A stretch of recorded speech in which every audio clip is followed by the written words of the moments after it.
Is Boston too big to be a college town, guys? It's not too, it's interesting. It certainly is not a college town, and No, it isn't.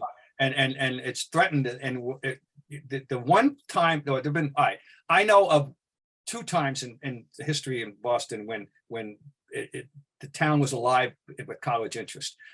First time I wasn't here, I was alive but not here. That was the late 40s with Harry Aganis and BU. Harry Aganis and BU were playing a national schedule. Harry Aganis was a phenomenal football player who, and of course he became a tragic figure when he died prematurely as a baseball player for the Red Sox. But he was a local legend, and in fact, the arena in Boston University, the new one, is named after him.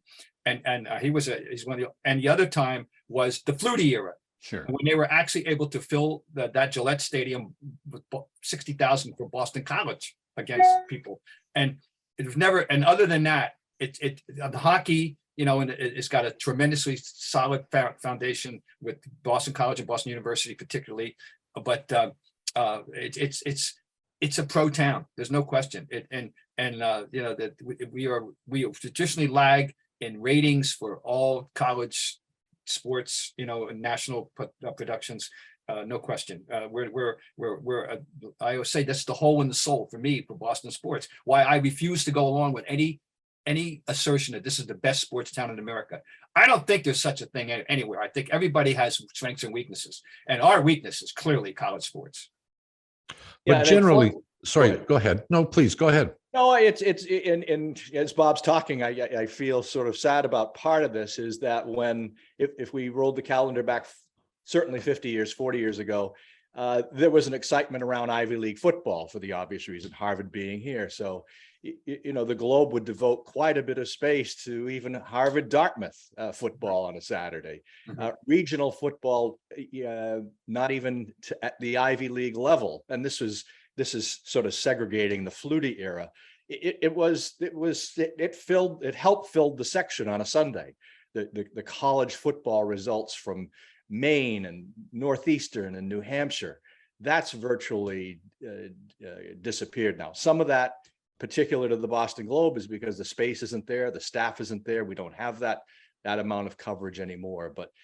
But it also is a reflection of the interest. The interest isn't there. As much as I went to BU and love the rivalry of BU BC hockey, that's not nearly what it was in the 70s and 80s. So it has skewed vastly toward the pro side, and part of that too is because the pro side has had so much success. People forget the Patriots only had in their woeful Foxborough days, they only had what, Bob, 10-15,000 people in the stands, right? I can tell you that in the 1982 season, the year before Bill Parcells was hired, they had 18,000 season ticket holders. And I can tell you, I was commuting from New York from the sports reporters on Sunday mornings and landing back at Logan at noon and able to drive down unimpeded from Logan Airport to Foxborough to be in my seat by quarter to one because there was no traffic on Route 1 going to the ballpark, going to the stadium. No, it's no question. And then the minute they hired Bill Parcells, the phone started to ring, and that began they eventually got to with the Brady era. It started with Parcells, and there's been an ebb and flow to all of this. When I came aboard the Red Sox gravy train in the early '60s, so I was 7 or 8 years old, I would go to those games with my old man at Fenway, and there were 7,000 people in the stands. You could walk up and buy a ticket for $3 and just walk right in. So all of these franchises, Bruins included, when they decided to make their most recent changes, their season ticket fan base prior to Joe Thornton coming had dropped down to about 6,000. So it's not only is there's this skew toward the pros and the loss of college and high school, frankly. We used to devote far more space to high school coverage, and many of us started over there, self-included. Not only is it skewed to the pros now, but the pros are competing for the dollar, which I suppose was evident even in the Russell era, but I think that's more competitive now than it used to be, just because of the prices. But I look at other big U.S. and Bob talked about great sports towns. when you there's always appears, or there's a perception, there's always a winner in Boston. There's always a team that's on the rise. There's always a team. There are other cities that have tried and don't have that. Like Philadelphia has never had the same style of success that Boston has had.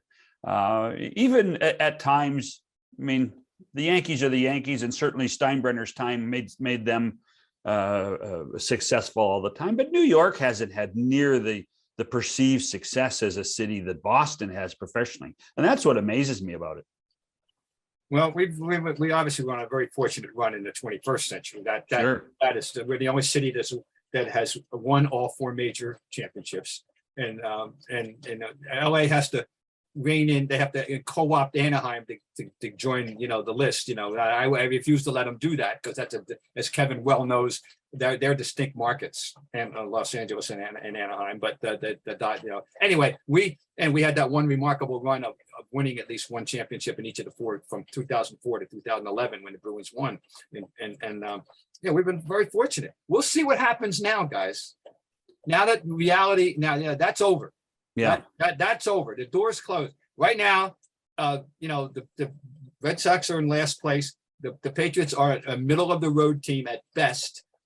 Kevin, the Bruins are a B student, would you say? Yeah. It might be gentleman C at the moment. All right, and the Celtics, were the one, shining light.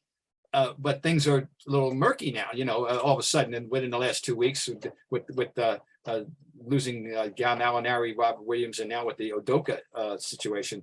But they are still one of the premier teams in the NBA. They went to the finals last year. But that wonderful run of championships, 12 duck boats, parades it's over. It's over. We're falling back into. We'll see how people react.